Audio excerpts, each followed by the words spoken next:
আজ আমরা পশ্চিমবঙ্গের টিচিং, নন টিচিং এবং অন্যান্য সরকারি এমপ্লয়ীদের মেডিকেল লিভ সম্পর্কে আলোচনা করব। মেডিকেল লিভটা কি, বছরে কটি পাওয়া যায়, কতগুলি জমা হয়, কিভাবে খরচ করা হয়, সব কিছু নিয়েই বিস্তারিত আলোচনা করব। এর জন্য আমরা প্রথমে এক্সেল একটা ফরম্যাটে যাই। দেখি, আমরা সকলেই জানি এক বছর চাকরি সম্পূর্ণ হলে 15টি মেডিকেল লিভ বা এমএল জমে। এক বছর চাকরি সম্পূর্ণ বলতে কী জিনিস, আমরা ধরে নিচ্ছি কোনো একজন এমপ্লয়ির ডেট অফ জয়নিং 21/9/2024। সাপোজ আমরা এটা ধরে নিলাম যে এই ডেটে ওনার জয়নিং বা এই ডেটে উনি জয়েন করেছেন কোনো একজন এমপ্লয়ি। তাহলে ইনার এক বছর চাকরি সম্পূর্ণ হতে সময় লাগবে কতটা, 20/9/2025। অর্থাৎ এখানে 21 তারিখে জয়েন করেছিলেন, এখানে 20 তারিখে মাসটা একই থাকবে, 2024-এর জায়গায় 25। তাহলে এখানে এক বছর চাকরি সম্পূর্ণ হয়ে গেল, এক ইয়ার চাকরি সম্পূর্ণ হলো। তো এক বছর এরকম যদি পূর্ণ চাকরি সম্পূর্ণ হয় ডেট অফ জয়নিং থেকে, তাহলে ওই এমপ্লয়ির মেডিকেল লিভ অ্যাকাউন্টে 15টি এমএল জমা হবে। এইভাবে জমতে জমতে প্রত্যেক বছর চাকরি সম্পূর্ণ হওয়ার জন্য 365টি মেডিকেল লিভ জমা হবে, উনি যদি কোনো মেডিকেল লিভ খরচ না করেন। এই নিয়মটা প্রযোজ্য high school, junior high school এবং মাদ্রাসার ক্ষেত্রে, সেটা ফাজিল, আলিম, সিনিয়র মাদ্রাসা ইত্যাদির ক্ষেত্রে। প্রাইমারির ক্ষেত্রে নিয়মটা একটু আলাদা, ওনারাও চাকরি এক বছর যদি সম্পূর্ণ হয় 15টা করেই মেডিকেল পায়, কিন্তু ওনারা 365টা মেডিকেল ভোগ করতে পারে না, ওদের 365টা জমা হয় না, 180টা জমা হয়। যাই হোক, সেদিকে আমরা যাচ্ছি না। এটা আমরা কোথায় পাবো, আমাদের যে পশ্চিমবঙ্গের লিভ রুলস, সেই লিভ রুলসের 4 নম্বর ধারাতে আমরা পাবো। 4 নম্বর নিয়মের মধ্যে এটা আমরা পেয়ে যাব। তো এবার আমরা জেনে গেলাম যে একটা সম্পূর্ণ বছর যদি চাকরি কমপ্লিট করা হয়, কোনো ব্রেক ইন সার্ভিস যদি না থাকে, তাহলে 15টা করে মেডিকেল লিভ জমা হবে। এভাবে জমতে জমতে 365টি হবে যদি ওই এমপ্লয়ি কোনো মেডিকেল লিভ খরচ করে না থাকেন। পরের প্রশ্নে আমরা যাই, 2 নম্বর, যে মেডিকেল লিভ অনুমোদন করার জন্য কোনো একজন এমপ্লয়িকে কি দরখাস্ত জমা দিতেই হবে? এক্ষেত্রে আমাদের মনে রাখতে হবে, যে কোনো ধরনের ছুটি নেওয়ার আগে, এনজয় করার আগে বা উপভোগ করার আগে সেটা অ্যাপ্রুভ করিয়ে নিতে হবে কম্পিটেন্ট অথরিটিকে দিয়ে। অ্যাপ্রুভ না করা কোনো লিভ নেওয়া উচিত নয়। যদি বিশেষ পরিস্থিতির সৃষ্টি হয়, তাহলে লিভ নেওয়ার পর উপযুক্ত কারণ দর্শিয়ে ঊর্ধ্বতন কর্তৃপক্ষকে জানাতে হবে। তখন তিনি যদি সন্তুষ্ট হন, তখন মিটিংয়ের মাধ্যমে মেডিকেল লিভ বা অন্য যে কোনো লিভ অনুমোদন করবেন। তবে মনে রাখতে হবে যে লিভ অ্যাপ্রুভ করিয়ে তারপরে নেওয়াটাই ভালো।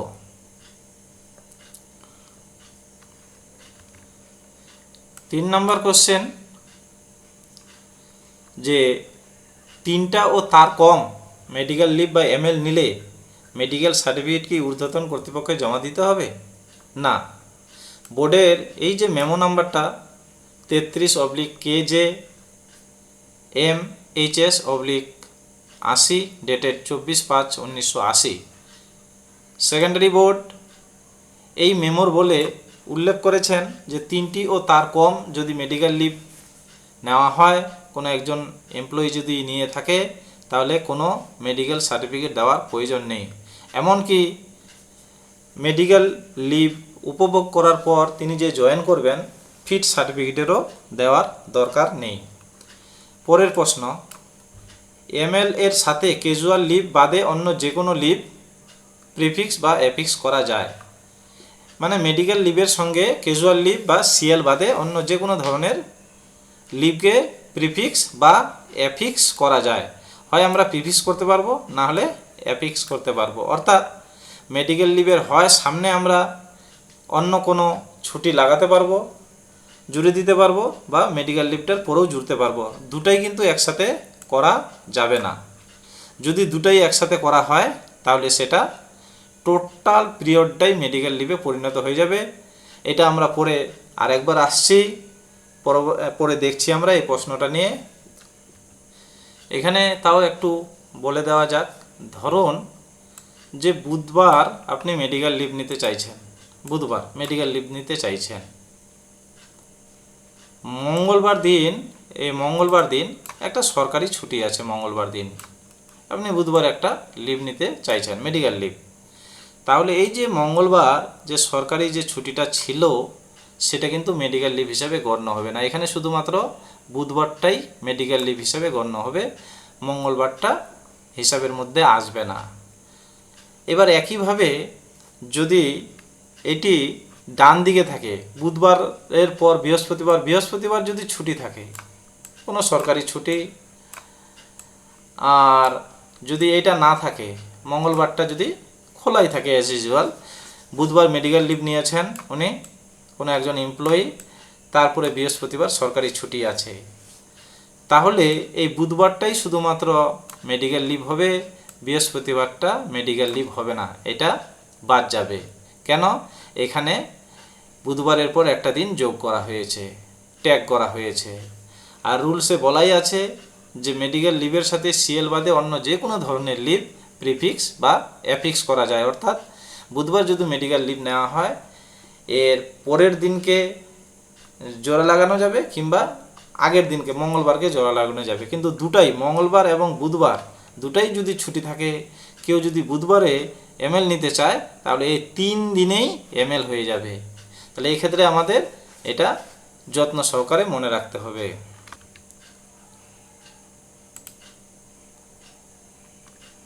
পরের প্রশ্ন, 1 বছর চাকরি সম্পূর্ণ না হলে এমএল নেওয়া যায় না। যায় কি? যায় না। বোর্ডের যে এই মেমোর বলে পরিষ্কার বলা আছে যে 1 বছর যদি চাকরি সম্পূর্ণ না হয় তাহলে মেডিকেল লিভ নেওয়া যায় না। কেন? যে আমরা জানি যে মেডিকেল লিভ নেওয়ার শর্তই হলো ওনার লিভ অ্যাকাউন্টে যদি এমএল জমা থাকে তাহলে মেডিকেল লিভ নেওয়া যায়, না হলে জমা নেওয়া যায় না। এখানেতে ওনার চাকরি 1 বছর পূর্ণই হয়নি, 1 বছর হয়নি। 1 বছর যদি না হয়ে থাকে চাকরির, তাহলে ওনার তো অ্যাকাউন্টে কোনো লিভ জমাই নাই। আপনার যদি থলেতে কোনো কিছু নাই থাকে তো আপনি কি করে বাহির করবেন? তার জন্য 1 বছর চাকরি সম্পূর্ণ না হলে মেডিকেল লিভ নেওয়া যায় না, যা বোর্ডের এত নাম্বার মেমোতে বলা আছে। পরের প্রশ্ন, কোনো এমপ্লয়ি ভ্যাকেশন এর আগের দিন উপস্থিত থাকলে এবং স্কুল খোলার দিন চাকরি থেকে ইস্তফা দিলে তিনি বেতন পাবেন, মানে বেতন পাবেন কি না। তো এটা সম্পর্কে বোর্ডের এত নাম্বার মেমোতে বলা আছে, যদি কোনো একজন এমপ্লয়ি ভ্যাকেশনের ঠিক আগের দিন, অর্থাৎ যেদিন স্কুল বন্ধ হয়ে যাচ্ছে ঠিক সেদিনকে তিনি যদি উপস্থিত থাকেন এবং স্কুল খোলার দিন তিনি যদি ইস্তফা দেন অসুস্থতার কারণে বা অন্য কোনো কারণে, তাহলে তিনি যদি একটা ডিক্লারেশন দেন সেই স্কুলের কর্তৃপক্ষকে যে তিনি অন্য কোথাও সেই সময়ের মধ্যে কাজ করেননি, তাহলে তিনি ওই তারিখ পর্যন্ত, যেদিন স্কুল খুললো সেই তারিখ পর্যন্ত বেতন পাবেন এবং অন্যান্য যে কোনো সুযোগ সুবিধা পাবেন, যা বোর্ডের এত নাম্বার মেমোতে বলা আছে। পরের প্রশ্ন হলো, ভ্যাকেশনের ক্লোজিং অথবা ওপেনিংয়ের যে কোনো একদিন উপস্থিত হলে তার টোটাল ভ্যাকেশনটা মেডিকেল হবে কি না। না, এক্ষেত্রে টোটাল ভ্যাকেশনটা মেডিকেল হবে না। যদি উনি হয় ক্লোজিংয়ের দিন না হলে ওপেনিংয়ের দিন যে কোনো একদিন উপস্থিত থাকেন তাহলে টোটাল ভ্যাকেশনটা মেডিকেল হবে না। তবে এই প্রশ্নটা আমরা পরে আবার একবার আলোচনা করব। আমরা পরের প্রশ্নে চলে যাচ্ছি, প্রশ্ন নম্বর 8। প্যারা টিচার বছরে কটি মেডিকেল পান এবং অ্যাসিস্ট্যান্ট টিচারদের মতোই কি তাদের লিভ অ্যাকাউন্টে 365টা লিভ জমা হতে পারে? না, এক্ষেত্রে উত্তর হলো না। প্যারা টিচাররা বছরে 10টি করে মেডিকেল পান, তাদের লিভ অ্যাকাউন্টে সর্বমোট বা সর্বোচ্চ 20টা এমএল জমা থাকতে পারে, ওর বেশি জমবে না। এটাই প্যারা টিচারদের ক্ষেত্রে এখনো পর্যন্ত যে নিয়ম, সেই নিয়ম অনুযায়ী এটাই বলা আছে। ধরুন যে কোনো একটা স্কুলের উইকলি হলিডে হলো সানডেতে। যদি সানডে উইকলি হলিডে হয় বা সাপ্তাহিক হলিডে হয়, ছুটি হয়, কোনো একজন এমপ্লয়ি সোমবার থেকে শনিবার এমএল নিতে চান, তাহলে তার কটা এমএল হবে? তাহলে তিনি কবে থেকে এমএল নিতে চাইছেন? সোমবার থেকে। তাহলে সোমবার, মঙ্গলবার, বুধবার, বৃহস্পতিবার, শুক্রবার, শনিবার। কদিন হচ্ছে? 1, 2, 3, 4, 5, 6। তাহলে সোমবার থেকে শনিবার পর্যন্ত তিনি এমএল নিতে চান, কিন্তু এখানে 6টা মেডিকেল হবে না, এখানে মেডিকেল হবে 8টা। কেন? আমাদের উপরে একটা নিয়ম পড়লাম যে রবিবার বা অন্য কোনো হলিডে দিয়ে যদি কোনো একটা মেডিকেল লিভের জায়গা যদি স্যান্ডউইচ হয়ে যায়, এটা তো স্যান্ডউইচ হয়ে গেছে, এই লিভটার এদিকেও হচ্ছে একটা ছুটি আছে, এদিকেও একটা ছুটি আছে, তার মানে টোটাল মেডিকেল লিভটা স্যান্ডউইচ হয়েছে কি দিয়ে? রবিবার দিয়ে। রবিবারটা হয় কি? Weekly holiday. তাহলে এখানে ওই এমপ্লয়ির টোটাল মেডিকেল হবে 8টা, 6টা হবে না, 8টা হবে টোটাল পিরিয়ডটাই ওনার মেডিকেল হয়ে যাবে। পরের প্রশ্ন, এখানে আরেকটি প্রশ্ন, এটা আমরা একটু আগেও আলোচনা করলাম। whether vacation, short holidays or Sundays, prefix or affix to medical leave would be added to medical leave। প্রশ্নটার মানে কি? ধরেন বুধবার কোনো একজন শিক্ষক বা এমপ্লয়ি মেডিকেল লিভ নিতে চান, মঙ্গলবার হলিডে ছিল, সরকারি কোনো ছুটি ছিল, এদিকে বৃহস্পতিবারও সরকারি কোনো ছুটি ছিল। তাহলে উনি যদি বুধবার মেডিকেল লিভের জন্য অ্যাপ্লাই করেন, তাহলে ওনার একটা মেডিকেল লিভ হবে না, এখানে মেডিকেল লিভের সংখ্যাটা হয়ে যাবে 3টা। কেন? এই মেডিকেল লিভটা এই 2টা ছুটি দিয়ে বা হলিডে দিয়ে স্যান্ডউইচ হয়ে গেছে। আপনারা মনে রাখবেন, যখনই কোনো ছুটি অন্য কোনো আপনারা মনে রাখবেন, যখন কোনো মেডিকেল লিভ অন্য কোনো হলিডে দ্বারা স্যান্ডউইচ হবে, তখন টোটাল পিরিয়ডটাই মেডিকেল হয়ে যাবে। তার জন্যই এখানে টোটাল মেডিকেল হবে 3টা, যা বোর্ডের নোটিফিকেশন নাম্বার এতে উল্লেখ আছে এবং এই মেমোতেও উল্লেখ আছে। ধরুন একটা লং ভ্যাকেশন আছে, কোনো একজন এমপ্লয়ি যদি ক্লোজিং ডেতে উপস্থিত থাকে, যদি ওপেনিং ডেতে উপস্থিত না হয়, তাহলে টোটাল পিরিয়ডটা মেডিকেল হবে না। যেহেতু উনি ক্লোজিং ডেতে উপস্থিত ছিলেন, ওপেনিং ডেতে উপস্থিত ছিলেন না, তার জন্য ওপেনিং ডের পরের দিনও যদি তিনি অনুপস্থিত থাকেন, তার পরের দিনেও যদি অনুপস্থিত থাকেন, তার পরের দিনেও যদি অনুপস্থিত থাকেন, তাহলে ওপেনিং ডে থেকে শুরু করে এই পরের যতগুলো দিন আসবে সবগুলাই মেডিকেল হয়ে যাবে।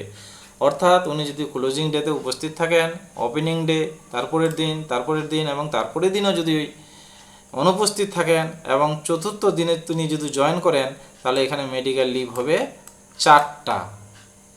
একইভাবে আমরা যদি উল্টা করে ভাবি যে ওই ব্যক্তি ওপেনিং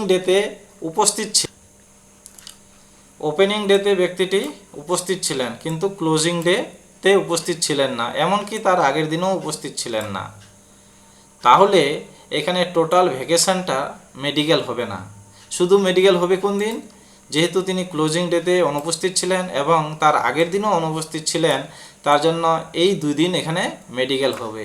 অর্থাৎ এখানে মেডিকেলের সংখ্যা হবে 2টি। তারপরে এখানে একটা লাস্ট প্রশ্ন আমি রেখেছি, যেটা এই রুলসে উল্লেখ আছে যে how will special leave on medical ground be granted.